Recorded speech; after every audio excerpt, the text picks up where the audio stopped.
تو آپ کے گھوڑے کے پاؤں جو تھے وہ زمین میں گھٹنوں تک دس گئے. حالانکہ وہ زمین جو تھی وہ دلدلی نہ تھی، سخت زمین تھی. یہاں بھی اللہ نے آپ کی مدد فرمائی. سراقہ کہتے ہیں میں نے اپنا تیروں کا تھیلا نکالا، قسمت کا حال معلوم کرنا چاہا، تو جو مجھے حال کا پتہ چلا وہ میری پسند کے مطابق نہیں تھا، لیکن میں نے پرواہ نہ کی. میں نے سوچا کہ مجھے یہ والی کوشش کر لینی چاہیے. بہرحال یہ اپنے جو انہوں نے تیروں سے فال معلوم کی تھی اس کے خلاف یہ رسول اللہ صلی اللہ علیہ وسلم کے پیچھے جا رہے تھے. وہاں جا کے جب دیکھا کہ میرا گھوڑا جو ہے وہ اس کے پاؤں زمین میں دنس گئے ہیں، گھٹنوں تک اترے، اسے ڈانٹا، بڑی مشکل نے سے اس نے اپنے پاؤں زمین سے نکالے. مراد یہ تھی کہ اب یہ گھوڑا آگے نہیں چل سکتا. سراقہ خود کہتے ہیں کہ میرے دل میں یہ خیال غالب آ گیا کہ یہ جو نبوت کا اعلان کر رہے ہیں یہ واقعی نبی ہے اور ان کا دین غالب آئے گا. خیر جی، انہوں نے کیا کیا، امان کی دعوت کے ساتھ ان کو پکارا کہ یعنی میری طرف سے آپ کو کوئی خطرہ نہیں ہے. ان سے بات چیت شروع کرتے اور انہیں زیادہ سفر اور سامان کی پیشکش بھی تھی. رسول اللہ صلی اللہ علیہ وسلم نے ان سے زیادہ سفر اور کوئی سامان تو نہ قبول کیا، لیکن اتنی درخواست ضرور کی کہ ہمارے بارے میں کوئی پیچھے سے آ رہا ہو تو اس کو ہمارے بارے میں نہ بتائیے گا. انہوں نے رسول اللہ صلی اللہ علیہ وسلم سے درخواست کی کہ آپ مجھے پروانہ امن لکھ دیجیے، کیونکہ وہ دل میں یقین کر چکے تھے کہ یہ نبی ہیں اور ان کی دعوت غالب آ کے رہے گی. ان کے ساتھ جو واقعہ ہوا تھا اس کی وجہ سے وہ یہ یقین کر چکے تھے. انہوں نے رسول اللہ صلی اللہ علیہ وسلم سے کہا کہ ایسا کیجئے، مجھے پروانہ راہداری لکھ دیجیے. رسول اللہ صلی اللہ علیہ وسلم نے انہیں پروانہ راہداری بھی لکھ دیا، پروانہ امن بھی لکھ دیا. اور یہ لکھنے والے عامر بن فہیرہ تھے جو حضرت ابو بکر کے غلام آپ کے ساتھ تھے. انہوں نے چمڑے کے ایک ٹکڑے پر ان کو یہ پروانہ امن لکھ دیا. جب یہ جانے لگے تو رسول اللہ صلی اللہ علیہ وسلم نے ان سے کہا، سراقہ وہ وقت کیسا ہوگا جب تم کیسر و کسرا کے کنگن پہنو گے. اس وقت بھی رسول اللہ صلی اللہ علیہ وسلم کو اللہ کے وعدوں پر یقین کامل تھا. حالانکہ ظاہرہ طور پہ حالات دیکھیں تو آپ اپنی نقد جان بچا کے ہجرت کا سفر کر رہے ہیں. ایسے وقت میں آپ سراقہ بن مالک کو کیسر و کسرا کے کنگنوں کی خوشخبری دیں. یہ جو فتح ہے یہ حضرت عمر کے دور میں ہوئی، اور حضرت عمر نے پھر اس وقت سراقہ بن مالک بن جوشم کو بلایا اور انہیں کیسر و کسرا کے کنگن پہنائے. ان کو یہ خوشخبری یہ ہجرت اسی وقت دی گئی. بہرحال جی آگے چلتے ہیں. رسول اللہ صلی اللہ علیہ وسلم آگے چلے. یہ سراقہ بن مالک صبح کے وقت تو جان لینے کے لیے اور 100 اونٹوں کا انعام لینے کے لیے آپ کے دشمن بن کر آئے تھے، اور دن کے آخری حصے میں آپ کے محافظ بن گئے. آگے چلتے ہیں. راستے میں رسول اللہ صلی اللہ علیہ وسلم کو بریدہ اسلمی ملے. یہ حضرت بریدہ جو تھے یہ بھی رسول اللہ صلی اللہ علیہ وسلم کی تلاش میں نکلے تھے، لیکن جب رسول اللہ صلی اللہ علیہ وسلم سے بات چیت ہوئی ارادہ بدل گیا. آپ نے ان سے پوچھا تمہارا نام کیا ہے؟ کہنے لگے میرا نام بریدہ ہے. رسول اللہ صلی اللہ علیہ وسلم نے حضرت ابو بکر سے کہا ہمارے معاملے ٹھنڈے اور سلامت ہو گئے. پھر پوچھا کس قبیلے سے ہو؟ وہ کہنے لگے بنو اسلم سے.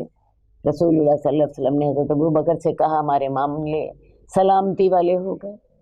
پھر پوچھا کس خاندان سے ہو؟ انہوں نے کہا بنو سہم سے۔ سہم عربی زبان میں تیر کو کہتے ہیں۔ رسول اللہ صلی اللہ علیہ وسلم نے کہا کہ ہماری تو قسمت کا تیر نکل آیا۔ بہرحال ان سے جب بات چیت ہوئی، نقد جان ہار تھی۔ کہاں آپ کو قتل کرنے کے لیے نکلے تھے، کہاں رسول اللہ صلی اللہ علیہ وسلم پر ایمان لے آئے اور کلمہ پڑھ لیا۔ نہ صرف خود ایمان لائے بلکہ ان کے ساتھ اپنی قوم کے 70 جوان تھے، وہ تمام کے تمام ایمان۔ آگے چلتے ہیں، راستے میں رسول اللہ صلی اللہ علیہ وسلم کو حضرت زبیر بن عوام ملے۔ یہ حضرت زبیر بن عوام جو تھے یہ عشرہ مبشرہ میں سے ہیں۔ یہ شام کی طرف تجارت کے لیے گئے تھے، وہاں واپس آ رہے تھے۔ انہوں نے رسول اللہ صلی اللہ علیہ وسلم کو اور حضرت ابو بکر کو سفید رنگ کے کپڑے پیش کیے، ان کا تحفہ دیا۔ راستے میں رسول اللہ صلی اللہ علیہ وسلم آگے بیٹھے ہوتے، حضرت ابو بکر پیچھے بیٹھے ہوتے۔ کوئی شخص اگر حضرت ابو بکر سے پوچھتا کہ یہ تمہارے آگے کون بیٹھا ہے، تو حضرت ابو بکر اسے کہتے کہ یہ مجھے راستہ بتانے والا ہے۔ اور واقعی رسول اللہ صلی اللہ علیہ وسلم راستہ ہی تو بتانے آئے تھے۔ یہ راستے دنیا کے بھی تھے، راستے آخرت کے بھی تھے۔ اس طرح کر کے آپ کا سفر جو ہے وہ مکمل ہوا۔ 8 دن آپ کو ہجرت کے سفر میں لگے، اور یہ جو ہجرت کے واقعات ہیں یہ انہی 8 دنوں میں وقوع پذیر ہوتے ہیں۔